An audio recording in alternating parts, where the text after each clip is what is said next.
know Jake saw you at the PGA show and stuff. Dude, that was amazing. It was like it was one of those things where Yeah, I literally just got into the convention and he's the second person that I saw. So it was really awesome. So yeah, it was actually good to like that's finally like awesome. see him in person. I met his wife too. So yeah, just a very cool, Yeah, humbling moment, to be honest. But yeah, no, things have been good. It's just been honestly, it's been super busy. Like my 9 to 5 is yeah, it's up my ass right now. So it's just I've been traveling a right. ton. And honestly, like I've had like little time since I got back from Orlando just to actually focus on the business. So but other than that, dude, I really can't Sure. complain. Yeah, that's I'm in that same bucket too. That 9 to 5. I'm like just trying to make this something that can replace that at some point. And like you kind of get distracted of like, oh man, I want to keep doing the creative thing that like fuels me and fulfills me more. No, I mean, dude, I think that's what we all strive for, right? But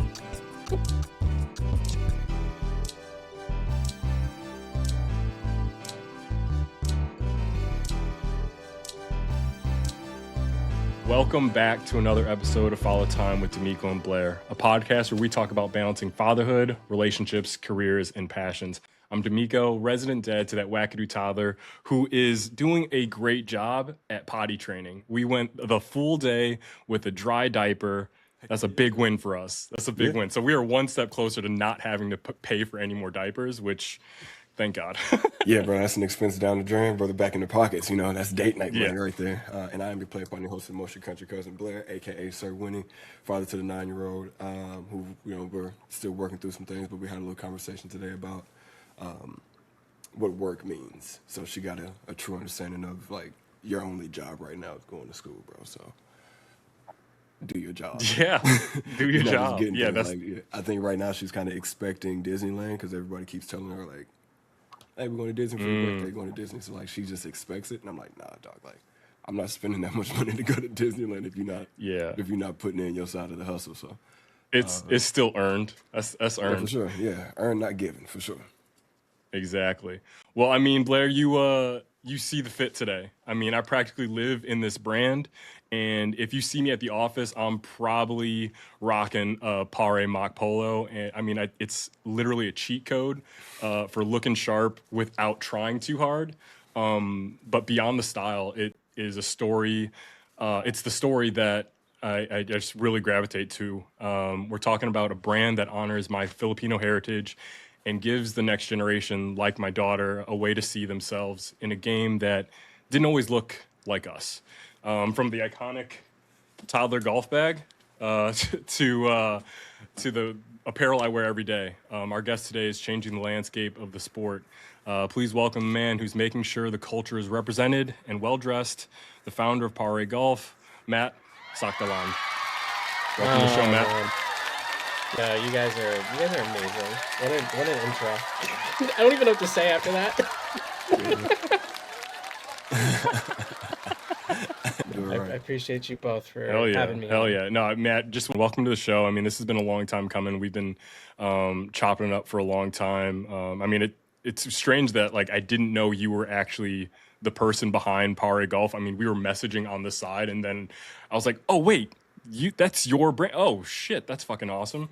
And then obviously we had the wicked uh memes going back and forth which was pretty nuts. I have not seen the second one, so no spoilers. I still Oh have not man. seen it. Bro, I might have to give you some shit for that if you haven't seen it yet. Come on, man.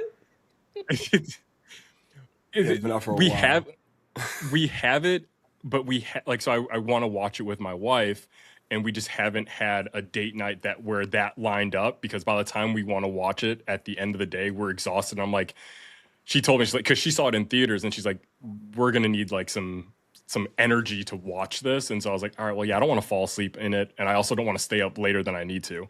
But I mean, we can talk more about Wicked another time. But as we start every show, Matt, let's go over your top 5 fictional fathers. Maybe tell us a little bit as to why you picked some of those guys. So top 5 fictional dads. When you actually reminded me to give you the list, it honestly, I've been thinking about it for a while, and I was like, I gotta make sure that this is a good, solid list. And again, listening to a few episodes and some of the guests of what they're saying, I was like, all right, let me make sure like I'm not like repeating or I'm like not saying something too general. But um, first one that I have on my list is Hopper from Stranger Things. Technically, he's not a dad in the series, but he pretty much was like a father figure to Eleven and honestly to the rest of the kids. So I had to give him a bunch of kudos for that. Billy Baker, if you watch All American, I mean, like, what an incredible dad throughout that whole series. Sounds, but Yeah, shout out Tay he was, Diggs. yeah, for real. Solomon Vondi in Blood Diamond. I mean, what he had to go through for his son. I mean, like, golly, like it's really incredible. Um, it's funny enough, they didn't give this character like an actual name. They literally just labeled him as Dad under IMBD. But if you watch the movie About Time, it's really you would think it would be kind of like a romantic comedy type of thing or like a slow burn type of movie, but then it ends up being a true like father and son type of movie at towards the end. And I think the lessons Mhm. that taught to the son was just it was truly remarkable. So I had to add that to my list. And then the last person I added was Danny O'Shea from Little Giants. Heck yeah! When I saw that on the Yeah. list, I got excited. I was like, yeah, Hell I yeah. was like, I was like, I Yeah, don't that think was anybody. that was a forgotten fictional father that I listed. yeah. No, he hasn't been on the list at all yet. But it's also like really cool to see a lot of people going into the '90s back because he really was a really good coach, but like a father to his Yeah, kids, and he made sure that his kids were like seen and heard towards the end of the exactly, movie. right. And when you think about like a Hell yeah. character like 1,000%. Icebox and just yeah, awesome. Yeah. So speaking about Friggin' fathers icebox. and yeah, right. So speaking about fathers and forgetting fathers and things of that nature, so we always have this other segment here on the show titled "Forgotten Fictional Fathers." So De'Meco, who is this week's forgotten fictional father? All right. This week, we're looking at the Despicable Dad himself. I'm talking Gru from Despicable Me. I recently introduced that movie to Mayari, so naturally, it's on 24/7 loop at the house. She's obviously there for the minions, but obviously now as a dad, I'm watching all these movies through that lens, and I'm starting to see Gru as a bit of a North Star. I mean, if you really think about it, the guy's original plan was world domination. He only adopted those girls as pawns for this major heist. But he goes from wanting the world to fear him to missing that heist just to make a ballet recital. He basically realized that stealing the moon was the easy part, but holding Agnes's hand was what really required that strength. I think he's a North Star for that unprepared dad. He proves that you don't need a manual or a perfect start. You just got to show up when it counts. He didn't choose that life; the kids chose him, and he stepped up. So yeah, that's this week's forgotten fictional father. Shout out Gru, Steve Carell. I mean, that's just a. I remember that when that movie first came out. Obviously, everyone loved the Minions, but I mean, yeah, Gru. He really stepped up as a dad. All right, baby girl is officially dropped off. Daycare run is handled. Honestly, surviving a morning with a three-nager is no joke. It's exactly why that Gru energy hits different once you're a dad. The man is completely unprepared, just like the rest of us. But look, before I head over to the grocery store, I just want to say this to you. We're still a small channel. We're building this brick by brick. That makes you a founding member of this community. You're not just a viewer. You're part of the foundation. So if you're rocking with the vision, hit that subscribe button right now. Don't wait. Help us grow this thing from the ground up. And if you're already in the inner circle, first, thank you. I seriously appreciate it. But I need you to do me a favor. Don't gatekeep the good vibes. Don't be that guy. Be the friend that puts the homies on to the next big thing before the world catches up. I'm serious, please. But all jokes aside, I gotta go get this grocery list done. Got so many snacks to pick up. We're talking Uncrustables, we're talking mac and cheese, chicken nuggets, all the goodies. But let you get back to the episode. We're going from that despicable dad to fatherhood through the lens of a son. Let's do it. Going from that, Matt, we always talk about the truest judge of a father is the child on the receiving end. I know you aren't a dad yet, but you've been the recipient of fathering your whole life. And your dad's influence is really the reason we're even talking about golf today. So looking through the lens of a son, what does fatherhood mean to you? Oh man, yeah, just again to your point, nowhere near a dad right now, but experiencing the love and passion that my father gave to me and my sister, and obviously my mom growing up.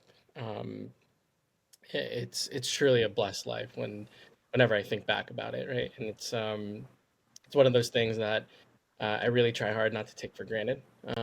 Especially him coming here in the um, mid 80s, early 80s, mid 80s. I always forget the timeline, but for him to come here from the Philippines to establish a life here in the U.S. And then like you fast forward to having me and my sister, he was always trying to give us a better life, right? I think you hear a lot of stories about that, and it's somewhat cliche, but at the same time, like there's really nothing truer than that, right? Like there's no other type of sacrificial love or even unconditional love that's like that, and especially when it comes from your father. I know there's plenty of horror stories where you hear fathers that are just the complete opposite of that, right? And so I was really, really fortunate and blessed to, have a father figure in my life that truly cared about my well-being, and also too, again, probably going to talk a lot about golf, but the fact that he introduced that sport to me at such a young age, it's had clearly such an impact on my life, and it still carries on to honestly like my day to day. So yeah, long answer in terms of what fatherhood means to me, but yeah, it hits home with just so many different things, and it's super important. And again, like I really think I would be nothing without my dad. Yeah, that's awesome, brother. It's a great answer. 1,000%. Yeah, and take all the time you need to answer a question like that. That's something that obviously Blair and I answer from a couple different perspectives, and it's the reason why we do the show. I talk about it a lot, where the only person that can really judge my being a father is my daughter, and I look forward to hearing her tell me, hey, you did a good job, or hey, you could have stepped up a little bit more. We'll have that conversation whenever we have that conversation. Let's jump right into some golf talk. Let's talk some Paré. You've built this brand around the word Paré, which for our non-Tagalog speaking friends here, it means friend or bro. So how do you translate that Filipino sense of community into a golf world that historically has been about exclusivity and keeping people out? Again, the fact that a Filipino father taught his son, like, hey, this should be your sport. You look at it from like an outside perspective, especially back in, the late 90s, early 2000s, it was pretty rare, right? And to this day, it's still predominantly such a privileged white sport. There's a lot of things that, in my humble opinion, that need to be fixed, that need to be addressed. And I think we're getting there. I think there's starting to be somewhat of a movement that is showing like, hey, like people like all three of us, like we belong, right? And I think to me, like that's always been super important for me when I first started Bade, right? Um, I think being as authentic as possible, right? To me, it's just like, hey, yes, this is a Filipino brand, but it's also too, I want non-Filipinos to also be a part of it, right? It doesn't necessarily need to be, again, you talk about exclusive, like golf has always been like that way.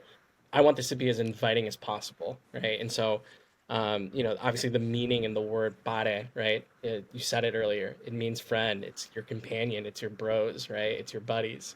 And there's nothing more rewarding when you have people like that in your life, especially when you start, introducing it to your pares that play golf, right? And yeah, again, like to me, it always stems from that. And I'm bringing in like that Filipino culture. Obviously, it's a given, but also too, I try to prioritize that as much as possible, without also too being super exclusive to it. Again, I think I'm going to reiterate it a ton of Mm. times probably tonight. Is that like I want it to be open. I want uh, a non-Filipino. I honestly, it it blows my mind, and it's super humbling when literally a random white person is like commenting or DMing me saying like, "Yo, this is awesome." That means like I'm doing the job. Oh, Like I'm literally showing that it's like, oh, yeah. cool, like Filipino culture is here to stay, Damn right. right? And again, like that's not the point, Yeah. but it's just super cool to witness that, and then obviously too showcase to the many Filipinos that are out there. I think it's so humbling when I hear things like, "Hey, like what you're doing for just our community and for our people is just it's so meaningful." I mean, like D'Amico, dude, like you were one of the first people that reached out to me and literally said, I identify with this, I fuck with this heavy, and it just means so much. And you have no idea how much that still means to me, like to this day, right? Um, Again, like those words were just kind of like, wow, like I didn't think what I was building was gonna amount to, any of this that I'm experiencing right now. So yeah, I know I just threw a lot at that, but yeah, that's just kind of like what I'm Nah, talking man. about. No, you're doing a good job at it as well. Like, I think for a non-Filipino person, when I see the brand, it's more than just, again, it's more than just a golf brand or just something like that. I wear it at the barbershop a lot, so. But again, it's like a connectivity to community and to like a cultural identity. So, like coming from like wanting to have like that identity of your your background and streetwear because like did a little back research. You were coming up in the ad world and in the sneaker world, so like having kind of like your thumbprint on the streetwear side of things, but also tapping into like your Filipino culture and your heritage like that. For the people who are listening right now, like not only wanting to go onto Virgil's website and figure out how to start a brand or whatever the case is, but what would you say is your way to take your idea and take your brand and your culture from an idea to like Paris Fashion Week?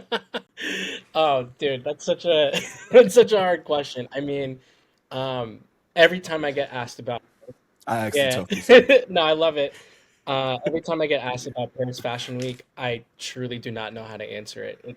To this day, I am in awe. I am just I don't feel like especially in the almost 2.5 years into this, like I didn't feel deserving, right? I just felt like I'm not even anywhere near that kind of level, right? But the fact that I have to give such a big shout out to Troy from Guap Meat. That's my dude for life. And then also to the guys at Paris Golf Gallery with Pierre, Amalo, with yeah, just so many other guys out there. Sorry, I'm blinking out on names, but like I'm also too. I'm getting emotional like when I always think about it because being there was like uh, I don't want to even call it like a dream come true because I never really dreamed about it. It was one of those things where I thought it was so far out that like I would never reach that. And the fact that I just got a simple call and a simple email that says, "Hey, do you want to be a part of this?" I was like, "Whoa, whoa, whoa, whoa! Like, let's just slow down, right?" Pump um, the brakes.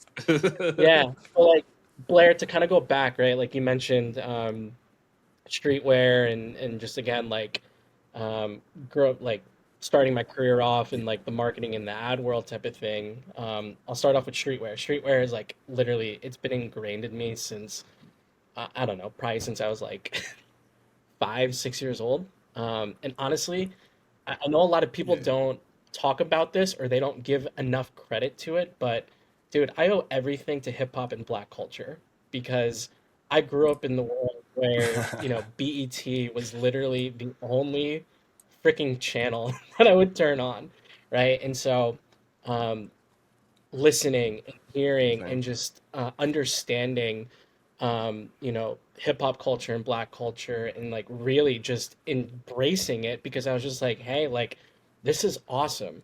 Like people should appreciate this more. And so to me that was always been a thing, which then obviously led into the fashion side of it, the sneaker part of it.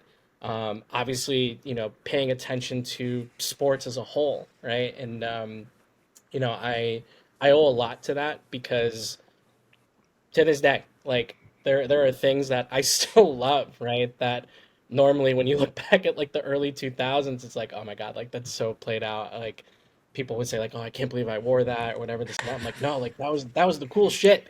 That was literally the shit to wear, Hell yeah. right? And Yeah. you know, I technically I grew up I grew up in a predominantly, more of like a town full of white people, right? And I was like, I don't want to say one of the only Asians, but like I kind of was, and then I was also dressing the way that I was dressing. So like, for people to look at me, 4XTs, baggy yo, shorts. exactly. Like, I would literally cop those double XL Foot Locker tees, double it up, and just be like, yo, this is the move. Yep. And like yeah, like we laugh about it, but it's like, yeah, like that I still love that stuff. That was, bro. We felt fly doing that, bro. I remember the, like you said, like the red tee underneath or the blue tee Yeah. underneath, and then the white tee on top. Like you had to double up You the tee, and then wearing the baggy pants because you had your hooping shorts on. Because at any point in time, the homies would ask you to go play yeah. basketball. Dude, So yeah, man, I'm and 100% with honestly, you. like, like people back then also too, like they didn't understand what Air Force Ones were. Now all of a sudden, like you look at today's world, everybody's got them on, right? And so like it's just Everybody yeah, rock ones. it's just They beat them bitches to it's the so ground. crazy how much Yeah. we owe to a lot of that, right? And again, that's what I grew up with. To this day, I still love and appreciate it. Obviously, the taste and the flavors have changed over time, but um, what I think I'm trying to do in terms of building the brand is again trying to pay homage to that as much as possible while also mixing that with my love and passion for golf. Um, and then when kind of I know I'm kind of all over the place, but like mixing a lot of that, and then obviously after college going into my career, I learned so much or very early on in terms of how to be a really good marketer, how to be a good salesman, how to really understand the nuances of like this is how you pitch things, this is how you build a strategy, this is how you story tell.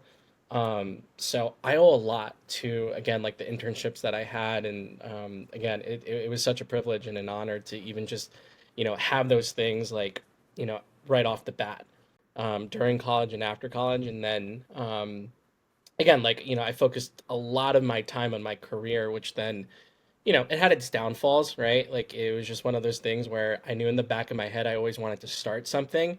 I just never devoted enough time to it, right? And you fast forward to now, I'm taking everything that I've learned from my childhood to, the kind of like the middle stages and to upwards of what it is now. And I've taken all those learnings, every single lesson that I've practically learned, and I've put it into the business, right? And a part of me, I always say this. It's like I am experimenting like crazy. I'm like it's just one of those things where I don't necessarily have to fall under certain guidelines or certain rules as far as like a seasonal calendar, like most brands. I purposefully Hmm. drop things when I feel like, yep, this is necessary, or if like I feel very passionate about like a specific time that I know I want to release something. Um, Yeah, all in all, like I just hope people know that like everything that I try to do with Bade is very intentional. It's not meant to again, of course, as a business, I would love to make a lot of money, but that's never the goal, right? Especially right now, right? To me, it's me kind of like Yeah. exercising a creative outlet that I never once did back then. I now have that time, and I'm having fun with it. And eventually too, right? Like if it gets down that path, I hope that like people start to still see that like, hey, I'm trying to be as authentic as possible. I'm still trying to story tell certain things that I don't think a lot of golf brands are doing. And again, like I'm just trying to put my own spin to it. But yeah, like now leading up to Paris Fashion Week, that expedited a shit ton, right? Like there were things that were like put in my head. I'm like, oh my god, now I have to think about this and that, and whatever. But I'm also too, I'm trying to balance it out at the same time. But it's been pretty cool to kind of again get that type of opportunity to get the recognition while I was out there, and then outside of it, continuing to just make a lot of fun connections. We love that I'm here. I'm We loving love it. that here. Yeah. I Yeah. like how you called himself like said he be cooking shit up. It's kind of like a witch. Witch nigga. Yeah. I'm loving how Matt you can tell that there's intention and attention behind this brand that you've created, and like I can feel it when you say that, is that like you really mean what you're putting behind Paré. And I mean, like you had mentioned, I told you immediately that I rock hard with the mock neck. That was like the first time when I looked at the golf course, I was like, "Oh, that's new." Seeing Tiger in the mock neck, I was like, "Bro, that's like shining armor, just like Superman cape, like he was invincible." And for you to make it new with that oversized fit, and then obviously pay homage before his own brand paid homage to his US Am Polo fit, like that was a Yeah. vibe. I was like, oh shit, I have to buy this immediately. So, I mean, shout out for you creating such a, I'm gonna say it, it's a such an iconic silhouette, because I don't see any other brand doing it. So I'm gonna say it's an iconic silhouette in my book. And then for you to put a spin on it that it dips into that tiger nostalgia that I have, and then obviously your Masters drop last year with the Elphaba Glinda colorway. Like I'm all about that. So I mean, kudos to you, man. You're killing it. No, dude, again, I so appreciate that. The whole Tiger thing, again, I'm gonna reference it again. Like, dude, we owe everything to Black culture, right? Like, Tiger Woods was between him, MJ, both goats in their own regards, type of thing. But like for me, when building this, like, it had to stem from Tiger, right? Like, I don't think any kid within like our age group, like if you don't owe anything to Tiger, especially if you're into golf, like I don't know what else to tell you, right? Like that dude had so much influence. Yeah. Whether it was your gameplay, your style, the way you approach just life as a whole, like Tiger was everything, right? And so yeah, like I know I don't get a lot of opportunities to kind of talk about like the whys behind like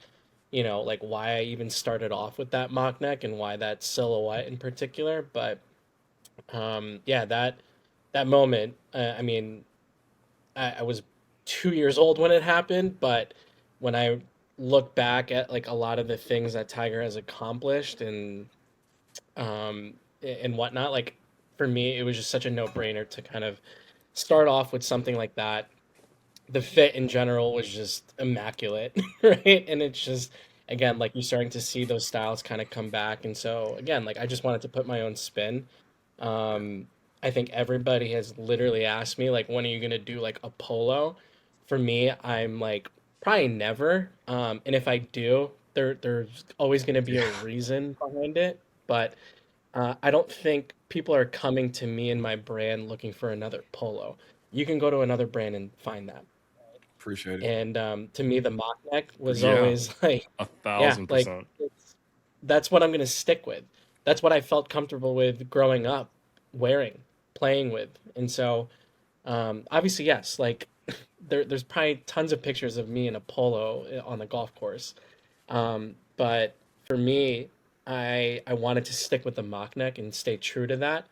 And let that be kind of like the statement of like, yeah, like when Tiger wore it, everyone's like, whoa, whoa, whoa, whoa, let's take a step back, right? And I think that moved just so many waves in terms of like, oh, like golf style is definitely evolving, right? And it started off like that was pretty early on. Um, so yeah, that's kind of like, again, just kind of adding on to like kind of like the why with it. And so yeah, I just again like I appreciate the Yeah. kind words because you clearly saw the storytelling that I was doing. And again, like if I can get just one person to like understand like that was like the mission, then like yeah, my job is done. So thank you. Hell yeah. All it takes. Well, I'm glad I can make that job a little easier because I'm definitely a fan. Definitely a fan. We know you're a Wicked fan, and obviously there's a line. I'm through accepting limits because someone says they're so.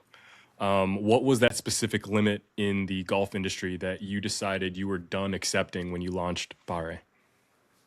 Oh man. Um what a profound question.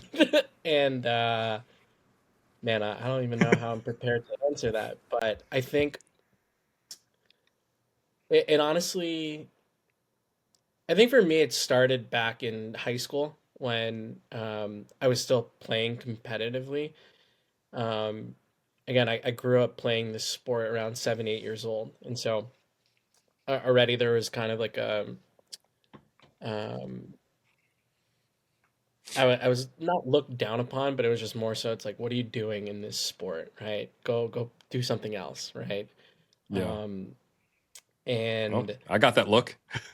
yeah, no, and I think in high school, right? Like there was a moment where um, I was competing against one of like the local towns, and they had a pretty good team. And it didn't take words; it just all it took was just looks, right? That it's like I'm playing against an Asian dude. Like, come on, I'm gonna wipe this guy, right? Meanwhile, I'm like, he has no idea what my game is, type of Yeah. thing. But like, you can just tell like that was the vibe like literally at the start of like our tea time, right? And again, by no means am I bragging about this, but yo, I fucking waxed that dude, right? Like it's just, it was just one of those things. Like I had to prove myself. It's like no, I'm here to stay, and I belong. And that was again, that's always been tough because even if I take this outside of golf, there's always been this chip on my shoulder, whether it was in my career, whether it was just, literally just, I don't know, like doing regular things, right? Like I am looked at in society as like I don't belong here, right? And I'm not going to assume, but like I know that you both understand like what that means, right? And for people like us, people of color, I don't think I hate to say it, but like I don't think white people understand like like what that feeling is, right? And so um, when I relate that back to golf, that was the edge. That was the thing that I was just like, no, I need to prove to myself that I do belong here. And over the years, as I obviously matured, as I started to just understand just a lot more things in life, I started to realize that it's like, okay, no, like it's not about proving a point. It's also too. It's just like, yeah, no, like um, I'm here for a reason, and just because I look different doesn't mean I don't belong, right? And so I think more and more that just kind of Mhm. propelled me over time to kind of just be accepting of like who I am, and also too just continue to strive and push forward. That it's like I'm not trying to push an agenda that it's like, oh, Filipino this, Filipino that, or Asian communities and yada yada yada. It was just more like, yeah, no, like I'm here to stay, right? And so I hope that answers your question in terms of like that was kind of like the tipping point, and it was at such a young stage in kind of like my life, as far as like realizing I'm like, okay, like Hmm. no, like um there needs to I feel like there needs to just be a better way in terms of just like feeling comfortable, right? And so like, again, like For going sure. back to like building this brand, it's allowed me to feel the most comfortable I've ever been, probably in my entire life. Big time. I think I would say that's how I feel about this show. I mean, everything that you've talked about with Paré being that creative outlet for you, Maddie, that's how I feel about this show, and it never feels like work, but because it's just a labor of love. I just enjoy being able to talk about this thing that I go through every day about being a dad, and I get to talk about it with my best friend Blair and hear about his perspectives. And right now, I'm in therapy, and my therapist says like, "Oh, hey, when we're in like our sessions, like this is we can hold those feelings in this space together." I feel like Mm. this father time universe is that space for me to kind of keep all of these emotions about gushing over fatherhood, and sometimes crying over fatherhood, of the stresses of it all. It allows me that creative outlet to tell my perspective of it. So I definitely, it definitely resonates with me, the story that you're telling from the business creation of Pare, and how you're kind of looking at it. So I mean, we're looking at the same book. I think we're reading from the same book right now. I think all three of us are as well, because it's kind of like the same thing on my end. It's really wanting this thing to be as fantastical as it can be. Is a journey on my end, and it's something that I'm like very interested in, and I can't wait to like get more deep delved into this journey. And not saying that it's a close knit thing, but in our community, and I'm saying our community because I know as black people, we have like a very hard sense of judgment. And I don't know if that's like a thing in the Filipino culture, but with black and Filipino people being so relatively close, in my opinion, I truly believe like what I'm saying is speaking a little like forward for all of us. Our culture, with having so much judgment inside of it, can look at someone who's trying to start something of their own, or someone who is branching off of something that is technically seen as the norm. Breaking from the norm can be seen as like a very disruptive thing for a lot of people. But then there's a whole, second wave of people who see it as like one of the greatest successes that you can try to have as yourself. So I guess like with that, my question to you would be, when you are on a golf course or you're at one of these events, and you're in the airport and you got on the Paré fit or Pate fit, or when you're on the golf course and you got on a Pate fit, do you want people to see you, not like see you as like a success, but what is that ratio of like people see me as a disruption, as someone who's trying to shake things up and it kind of frustrates me, or I see people see me as like, oh, that's like in a sense a north star, and which one do you think is like more beneficial to the health of the game when it comes to like making this thing grow? Yeah, they're the questions tonight, man. They're amazing. Kudos to both of you. Yeah, I went to school for this kind of, at least for the I, interviewing part. I love Journalism it. was I my really thing. love it. No, Blair, I think it's honestly, to me it's like a 50-50, right? Let's just say for example, like North Star right now, right? Like you got to give kudos to Malvin, right? Malvin like set the tone. They are truly just, again, they disrupted, right? And it's honestly, it's up to the single person that comes across that, and how they view it, right? The hope is that they see it as a very good disruption, that it's like, oh no, like I see that person and they're comfortable in their own skin. That's exactly how I want people to, um in a way, I guess, see me.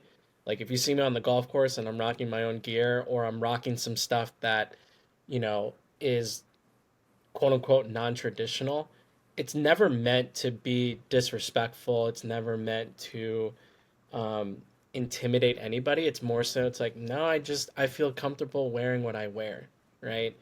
Um, and again, like I think today in golf, there's still that like that gray area, right? Like obviously, you look at the PGA Tour players. What are they all wearing? They're all wearing literally Same same exact exact clothes. clothes, right? We just coming back from my very first PGA show, dude. Everybody was wearing quarter zips and and khakis. Like And it khakis. was insane. Mm-hmm. It's just like and here's the Such a thing, like finance it is bro what it is. move. Yeah, like literally, I think it's worse than honestly like the finance like Patagonia vest type of like outfit, right?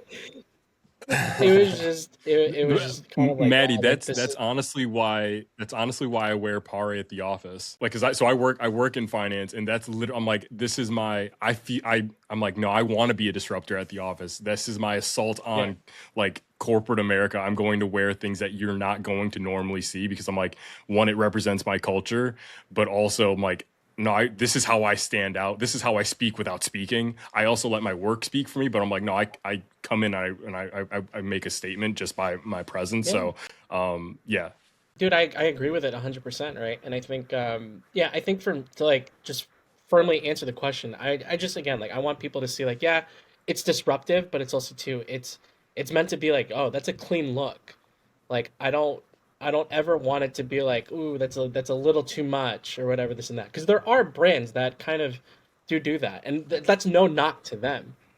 Like it's just a completely different again style, like how they want to do it, whatever this and that. I think there just needs to be a balance of um doing it tastefully.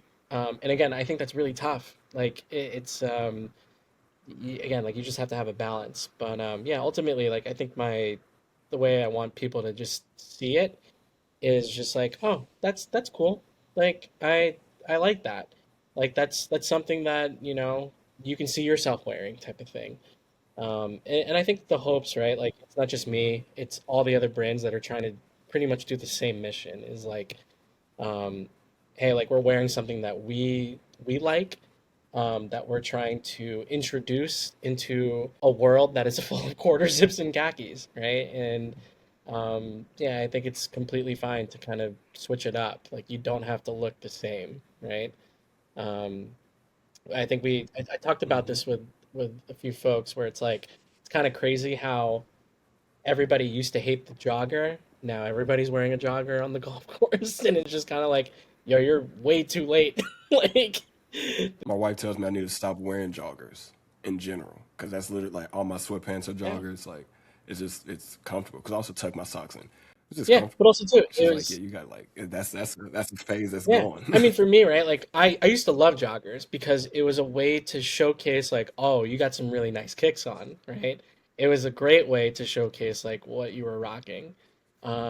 But again, like I think now the connotation, especially when you relate it to golf, it's just like, oh, like jogger, like no, it's just I don't know, it's just kind of This guy just got into golf 2 years yeah, ago. I Yeah, I feel attacked because that is literally the only type of pants I have in my closet I just because said I that's just all I like the got. silhouette. Like that's That's all I got. literally no, all no, I got, and I won't ever go back. no. Here's the thing. To me, I think I'm just more of like I'm more of a baggy person. I always have been. And when the jogger thing and like the whole like slim jeans thing, like again, I subscribe to it, right? I think it was more so like once the baggy look started to coming back, I was like, oh, thank God. Like, and excuse me for even saying this, like I can finally let my nuts breathe, kind of type of thing, right? Like it's like, like I can finally feel Yo, Yeah, comfortable. yeah. Like it's just again, like that's just a preference more than anything. It's no knock on the jogger. It's more like, for sure. again, I'll never knock anyone's style outside of just like again, like if you're gonna do the whole quarter zips and khaki thing, it's like have a little bit of taste, have a little bit of flavor, like add something onto it that makes it a little different. Um, Sure. but yeah, Yeah. But when salt's the only seasoning you got in your cabinet, it's it's kind of kind of hard to hard. taste different. Next question. Next question. um, I think that bleeds in perfectly. Matt, we're sitting here in 2026. The "Grow the Game" slogan has been the industry's north star for years, and it's kind of, I mean, I think a little played out. We see diversity in the ads, in the influencer trips, but streetwear, the world that Paré lives in, thrives on the hype and the exclusivity. You know better than anyone. If you know, you know is a very powerful marketing tool. In an industry that has historically used exclusivity to keep people out, how do you use hype to actually bring people in? Are we just replacing that old school blue blazer gatekeepers with a new generation of cool kid gatekeeper who are just as hard to reach as the average person? You know. Yeah. To me, it's like um, the hype strategy. Again, I do it. I do it with the brand, right? To me, like it's kind of how I grew up when it came to sneakers and chasing the thrill type of thing. My goal with the brand is never meant to make anything that exclusive, right? Obviously, right? Like there are things that if you want to get into the nitty gritty of things, there are things like that we have to deal with on the back end as far as like um, minimum orders, right, and the quantities, right, and so like the MOQs, and this is a very expensive business. So for me, my overall goal was to never be left with just so much inventory type of thing. So I purposely, do limit things just so that way it's like, hey, like this is the stock that I have. It's never meant to kind of be like, if you see something sold out on the site, it truly is sold out. I'm not holding inventory. I'm not like, whatever this and that. Obviously, yes, I do seed and yada yada yada. It's part of like my marketing budget. I do give stuff out to friends whenever I can. But when you see that sold out thing, I do have people quote unquote complain. But it's never meant to be like a oh, I'm trying to hold this like exclusivity thing, like, and if you don't have it, like sorry, you know tough luck type of thing. That is never my mission, and I hope that people don't think that is my overall goal. However, I do like quote unquote like hype drops because it's just like again, it's just a way to kind of build some hype, build some promo for what I am releasing type of thing. But again, at the end of the day, um, I'm actually trying to do somewhat of the opposite because I know how frustrating it is when, say, for example, the an Air Jordan 1 release, let's talk about like Virgil's sneaker, right? Everybody was chasing that Chicago 1. And obviously, it was a very limited amount, right? And then it drove up the resale prices. You see that over time with a bunch of things within sneaker culture. And for me, like there is that frustrating point where it's like, oh my god, like why am I even doing this, right? So to me, it's never about that. It's more like, hey, I'm just kind of using the mechanisms of hype, but it's not meant to exclude anybody from purchasing something.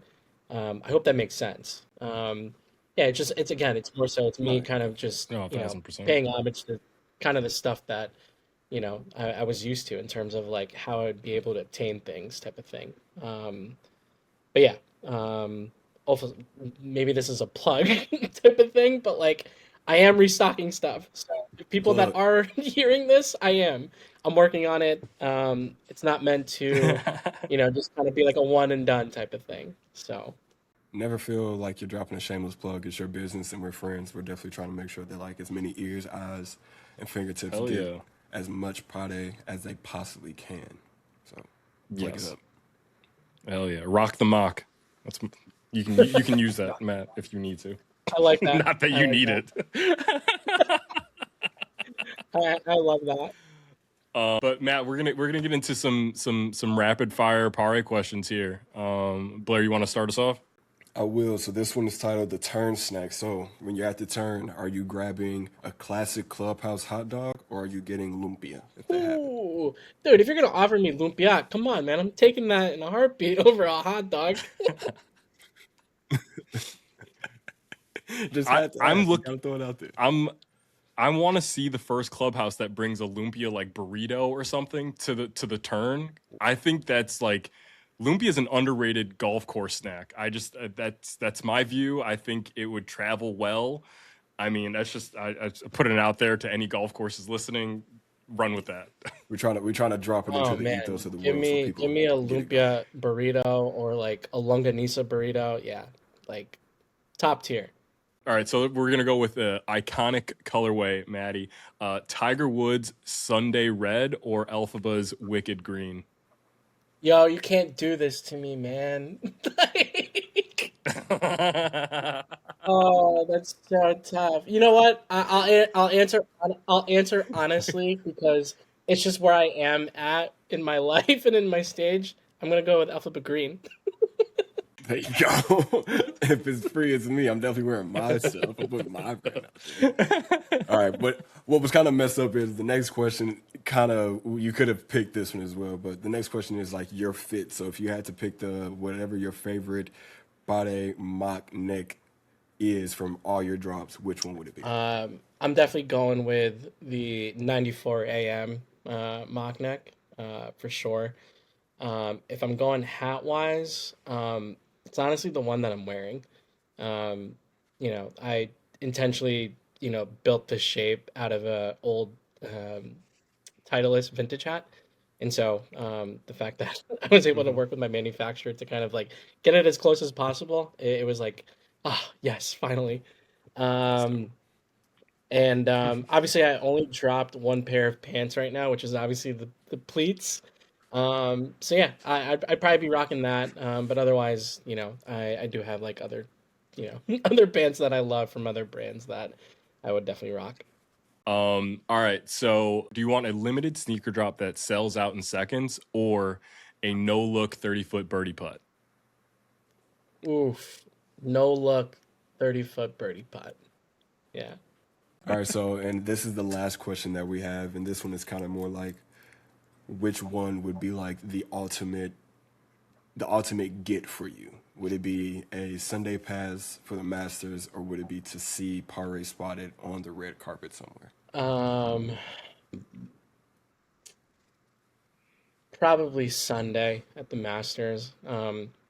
And I say that because I've been super super lucky and blessed to actually be out there for a practice round, and yeah, to experience a Sunday, and yeah, just see some of the top performers out there, you know, go nuts. Yeah, it just yeah, there's yeah, Okay, that place is magical. So yeah, I'm taking Sunday at the for sure. Masters. All right, I answer this can't argue. question real quick because this is a bonus one. Are the birds there real or fake? The bird noises that we hear on TV. Never mind, you ain't got to answer that. I want you to get back there. Don't answer that Honestly, question. Don't answer that question. don't because I can't answer it.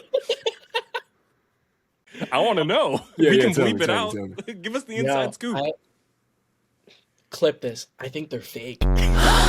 Got it. I knew it. I knew it. I knew it. I fucking knew it. Yo, Y'all it's lying out kind there, of masters. crazy. Oh my god. Yo, it's kind of crazy because I truly have not seen one bird. Like, literally. The only animal I've ever seen was a squirrel, and it was for a hot second, and then it just went away, disappeared. That was But dude, the robotic. It bird, was like a like, drone squirrel. yeah, dude, the bird thing it's kind of nuts. Like, Yeah, I'm glad you answered that truthfully. Thank you, brother. I appreciate you. So I no, can go to actually, bed. I I can go to got you. bed better now. yeah. So Matt, I got a question that's actually going back to a question I had asked a friend Brett on a Follow Time on the Go episode, and we were watching the Masters last year, and we were wondering, and maybe you can give us your take on it. How many tee times do you think that they have at Augusta on a normal member day? Like, do you think as a member, are you on the course by yourself? Like, do you feel like you're by yourself, or do you think like you see the other foursome 2 holes down, or like You know what? I honestly I don't know. Like it's that place is pretty sacred and they're they're pretty secretive in terms of like how they one, how they even like obtain members or whatever, this and that, but then also two, like, yeah, just I guess like on a normal day, um, I highly doubt that it's packed every single day. So I can only imagine, Yeah. like, let's just say you go on like an off day. Let's just say it's like, I don't know, like a random Tuesday or a Wednesday. You know, I think you'd be kind of like, be like one of the only ones, or like there's very few groups type of thing. And I think the way that Augusta is laid out, it's so wide enough and so like just long that like, yeah, you'd feel like you're kind of by yourself. Yeah. So yeah, Damn. yeah, That's kind of dope. I think that's how That's it what I would go. hoped. But honestly, yeah, I mean, it's insane. It's really insane. It's like I I definitely don't feel know like how I to was playing describe it with other people than watching like, me. yeah. Yeah, I definitely would. Yeah, but like yeah, the feeling of that place probably is like that's. I mean, growing up not being a golfer, I got into golf like 2 years before the pandemic started.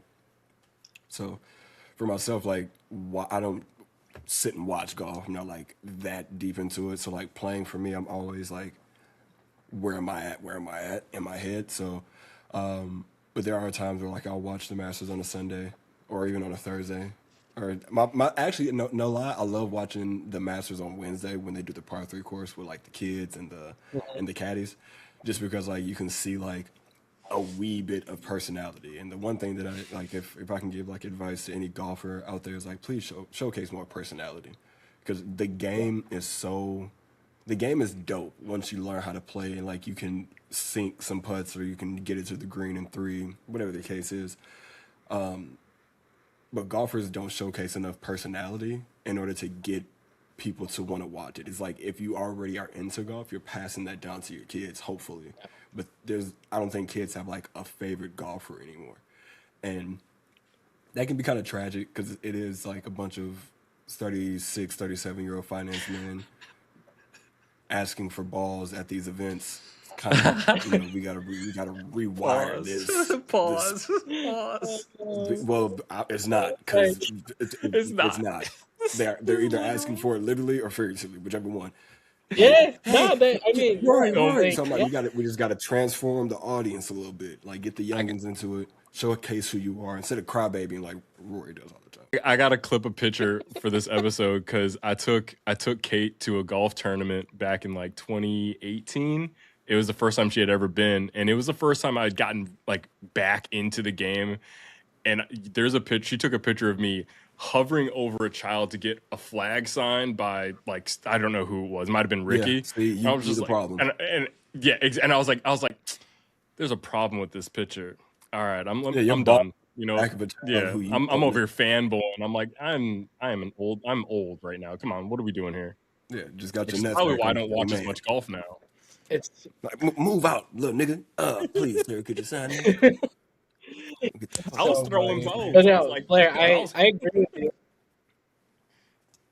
Just a little bit. I agree with you though, Just give like me a in little terms bit of of like having a personality. little bit, yeah, having more personality. And I think that's why too, like I'm one of those guys that is like super happy that Brooks is back, right? Because he has Thank God. personality. Like he's He's a hockey player. again, I think, yeah, like, and he never gave a shit about anything. I think now he's, you can tell like Grace has completely kind of changed him in a way, and for the better, right? And I think, but he still has that like that edge, and kind of like that rawness to him that a lot of people appreciate, and a lot of people, that's why like they were like, yeah, please come back. We're super happy that you're here. But yeah, no, I agree with you. I think the game definitely needs a lot more of that, and it's cool to see kind of like people like Minwoo Lee. He has his own personality. Sahith, Akshay, like they all have great personalities. And then, for example, like you know, I'm not gonna shit on Scotty because like, I think he's deep down he seems like an amazing person, but it's just like when you see him play, it's just he doesn't have that Tiger effect that it's like, whoa, like I'm gonna like follow you Everybody. every single hole type of thing. It's just kind of like yeah, dude, you're just good at this game, but you kind of have like a boring like aura to you. Like I hate to say Yeah, it. he really does, Uh, dude. Because even Tiger had like a little, like he showed his teeth a little bit. He was, I mean, and even in a sport where you can't like scream and cheer and like get all rah rah, like he showed his teeth with the fist bump. Like people do the fist bump on the golf course now on munis. You know what I'm saying? Like because that's a thing. yeah, Or if you get a good shot and you hold that pose, bro, you better twirl it. And I need to see like the fingers go out when you twirl. You know what I'm saying? you Like gotta it's do so it. many different things that like again as a non golfer like non growing up golfer, like that I see from this person, I'm like, bro, why don't we have more of that? Like, come the fuck on, like, boom goes the dynamite, anything, brother. Like, bring something out, bring something No, out, please. You want players to have catchphrases. Yeah, like, bro, like bowling. I mean, I'm into bowling, right? There's mad bowlers who like have their thing where like after they get a strike, the crowd all does like yeah. boom, like the whole What's place. the So like, Yeah. what's the guy that he does like? Who do you who do you think you think are? you I are? am. I am. Yeah, like Damn. like that clip is funny as shit, but he's known for having a spicy ass attitude at all times. Yeah, Uh, So like if you had something like that, again, I know y'all buttoned up. I know that you can't I know you can't say, man, what the fuck was that when somebody is taking yeah, 5 minutes to swing. mhm. I know you can't, but you can showcase that. That's what Twitter's for. That's what burners are for. That's what streaming's for. Like fuck do y'all yeah. boys be doing all day? There's 12 year Right? olds out here with streaming backpacks, killing the game. You mean to tell me you can't have somebody follow you with a backpack on your everyday life to the golf course, to the driving range to practice and like make a motherfucker laugh? I think YouTube golf is really important. I Bro, personally I love it because you get to see the personalities of, obviously like the YouTube stars, but then like when they start to bring in like the professionals, you start to see them like, again, like Yeah, they're they comfortable in their chirp. own They skin, they're chirp. cursing, hmm they chirp, they joke around, like, like I think you want to see the human side of these guys rather got than to. just to your point, the buttoned up, the kind of like, oh, I'm super stiff, like, oh, I have to be super concentrated. And again, they have it's their job on the line type of thing. It's, there's money involved. I don't know what that's like, right? But, at the same Right, time, yeah, it's for like, yeah, sure. show some excitement, Show a little leg, Like, baby. That's all we asking for. yeah. Show a little leg. All right, let's finish off Oh the my show, god. brother. Get him up out of here. All right, yeah, Matt. Before we close out, I mean, what can folks look forward to seeing from Paré Golf as golf season approaches for most of us here? Yeah, I'm working on a couple projects. I think I'd be hopefully I'm not uh wrong in doing this, but I just want to use this time and this platform to kind of talk about like, hey, like, yeah, the brand is going to be dropping a ton of stuff, but I think there's a lot more important stuff at stake Mm. that's happening right now in today's society. So I want to be able to just use this platform and just kind of be like, hey, like, we need to do better, right? We need to be way more loving. We need to be more kind to each other. Um, there's a lot of hate, and part of my mission with this brand is to always show love. And it's tough, right? It's tough to do that, especially when we live in such a huge divide. But yeah, I haven't talked about it much in terms of on Instagram, et cetera, this and that, but I do not support what's happening right now with especially with what's going on with the ICE stuff. Like hmm honestly, fuck that. Right? And so um I think there's a way to um do certain things, but it doesn't have to be at the cost of, taking people's lives or just resorting to violence type of thing. And to be quite honest, like it's kind of clouded a lot of things. It's kind of I've had to take a pause in terms of just kind of like how I interact, how I want to engage with just social media as a whole and certain content. hmm And I'm sure you guys probably have your own thoughts on that too. But yeah, I definitely wanted to address that. I think there again, Paré will always be here, hopefully, right?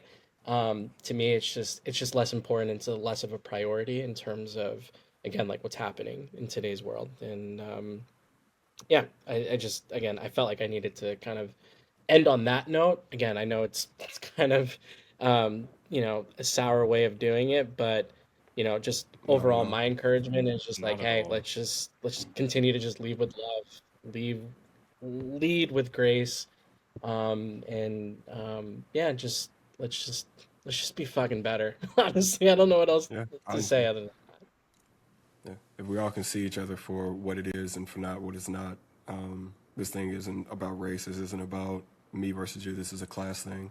They don't want to see us understanding and loving each other. So the more we do that, the more we can actually affect each other and affect each other. It's going to be way better for us in the long run. Like you said, lead with love, not with hate. Man, it's crazy because fuck ice, fuck ice, fuck ice, and fuck ice.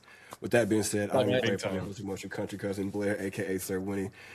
For Maddie, for my brother De'Meco, we love you guys. Make sure you tell somebody you love them. Also, be there for people for real, for real. All right? Make sure you tell somebody you love them because they love you. Peace.